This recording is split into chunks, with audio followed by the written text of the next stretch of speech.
निवडणुकीच्या वेळेस माननीय मुख्यमंत्री साहेब जे एकनाथ शिंदे साहेब असतील किंवा देवेंद्र फडणवीस साहेब असतील, मंगल प्रभात लोढा साहेब असतील, यांनी जे आम्हाला शब्द दिला होता त्या शब्दावर आम्ही विश्वास ठेवला.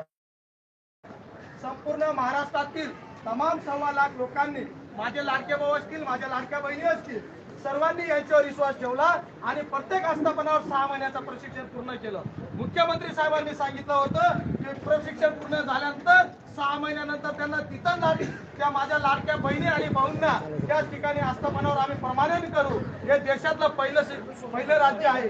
या विश्वासावर आम्ही 100% त्यांच्याकडे विश्वास हे केला. त्यांना निवडून आणलं, ते सत्तेवर आले.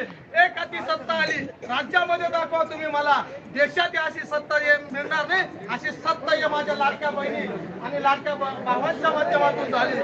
म्हणून मुख्यमंत्री साहेबांना मला एकच म्हणायचं आहे की दिलेला शब्द तुम्ही पूर्ण करा, अन्यथा येणाऱ्या काळामध्ये तुम्हाला मागात पडेल. येणारी पंचायत समिती असेल, जिल्हा परिषद असेल, त्या निवडणुकीच्या वेळेस या शासनाला आम्ही दाखवून देऊ इच्छितो.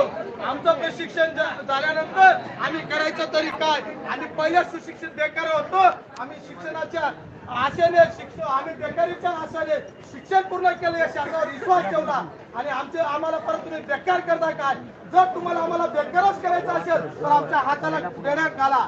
तुम्हाला बेकारच करायचं असेल तर आमच्या हाताला बेड्या घाला, अन्यथा आम्हाला रोजगार द्या. एवढं या शासनाकडे आम्ही विनंती करतो. यांना जर डॉक्टर बाबासाहेब आंबेडकरांचं संविधान मान्य असेल, यांना जर आनंदीगे साहेब आणि बाळासाहेब ठाकरेंचा विचार मान्य असतील तर यांनी माझ्या 1.25 लाख बंधू आणि भगिनींना न्याय दिला पाहिजे. अन्यथा आम्ही यांचा धिक्कार करू. असं हे 1.25 लाख माझे तरुण मित्र आणि बंधूंच्या वतीने मी या शासनाचा निषेध करतो. या शासनाचा आम्ही आभार एकच गोष्टीचा मानला होता, यांनी 6 महिने प्रशिक्षण पूर्ण केलं आणि त्यानंतर यांनी 5 महिने वाढवून दिलं. परंतु त्याच्यात सुद्धा काय नको त्या अटी निर्माण घातल्या. आम्हाला एकच मान्य आहे, आतापर्यंत तुम्ही मला दाखवा कोणतीही नोकरी दिली गेली तर त्याला आक्रमणाचं प्रशिक्षण दिलं जातं. आम्ही प्रशिक्षण देणं इतकं आम्ही एवढं आहोत का?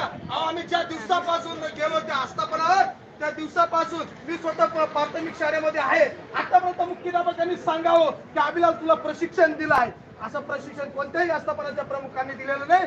आम्ही ना आहोत ते आम्ही 5वीचा वर्ग सांभाळला, मी 3रीचा वर्ग सांभाळला, माझ्या भगिनींनी सर्व वर्ग सांभाळले. आतापर्यंत आमच्या वर्गामध्ये चौकशी करावी, यांच्या शिक्षण मंत्री असतील यांनी पुढे यावं, चौकशी करावी आमच्या विद्यार्थ्यांनी आम्ही कसं घडवलंय. आम्हाला प्रशिक्षण दिलं जातं, हे कोणत्या पद्धतीने प्रशिक्षण दिलं.